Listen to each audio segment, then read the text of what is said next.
England's 2025-26 Ashes journey can perhaps best be summed up by those iconic lines from the Linkin Park song In the End. They tried so hard, got so far, but in the end, it didn't even matter because Australia were just simply better than them. And this was a beleaguered Australia that only had three informed batters and were far more reliant on their bowling than they were on their batting. Despite that, they were able to comfortably outwit England 4-1, ensure the Ashes stays in Australian soil for at least another couple of years, and leave Bazball era England embarrassed once again.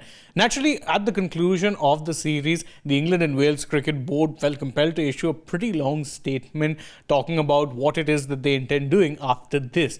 And we picked out the more interesting bits of this particular statement. So let's check out what it is that they had to say.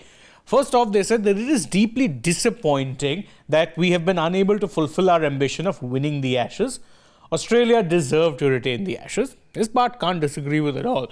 They definitely deserve to retain the Ashes because they were the far better team, even though I do think this is by no stretch of the imagination as strong as an Australian team that were even playing against India last year during the Border Gavaskar Trophy. That team had a far better batting unit. This particular team, the batting has looked shaky, and despite that, they were able to comfortably beat England, which tells you just how bad England were. But it didn't only end here. They also said that we will take many lessons from this tour. Our focus is on regaining the Ashes in 2027. A thorough review of the campaign is already underway. Basically, they knew they were going to lose this test, so the campaign has already gotten underway. But in case you're wondering what it is that this campaign entails, well, just take a look at it, because these are not my words. These are the words from their statement. And they're basically saying that pretty much everything about this team needs to be thoroughly analyzed in the review. This is what they said, that this review will cover tour planning and preparation, individual performance and behaviors, and ability to adapt and respond effectively to circumstances. My good God, we may as well have just said everything went wrong and it was an absolute disaster this tour. So we're going to look at every single part, because tour planning would imply how it is that they planned their tour matches, their practice, everything.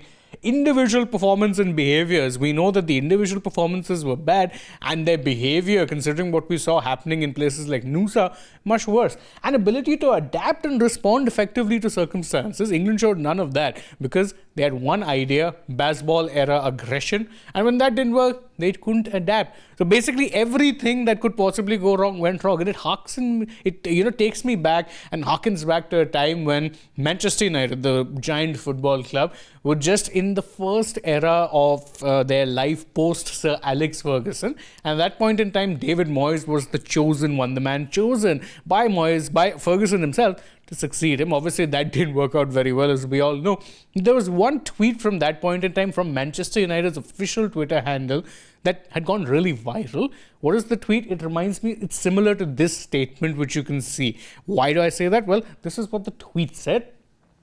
David Moyes was then the manager. David Moyes says that Manchester United must improve in a number of areas, including passing, creating chances, and defending.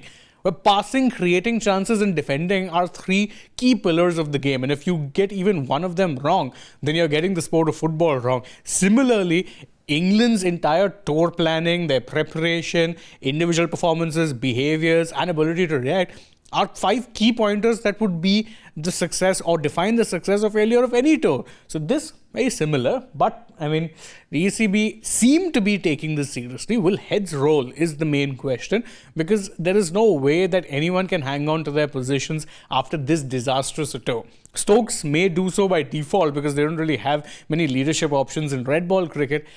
If somehow Brendon McCullum can make it through this, I'd be very surprised, because again, everything that has been good or bad in English cricket since his appointment has circled back to him. So you have to remove the man in charge. That would be the theory. Whether that happens, that remains to be seen. But you can let me know your thoughts in the comments about what you feel about the ECB statement and whether they'll take any action. And don't forget, as always, to like this video, share it with your friends, subscribe to the channel, tap that bell icon, follow us on social media too. We're on Instagram, X, and Facebook. And stay tuned for more such updates from the world of sport.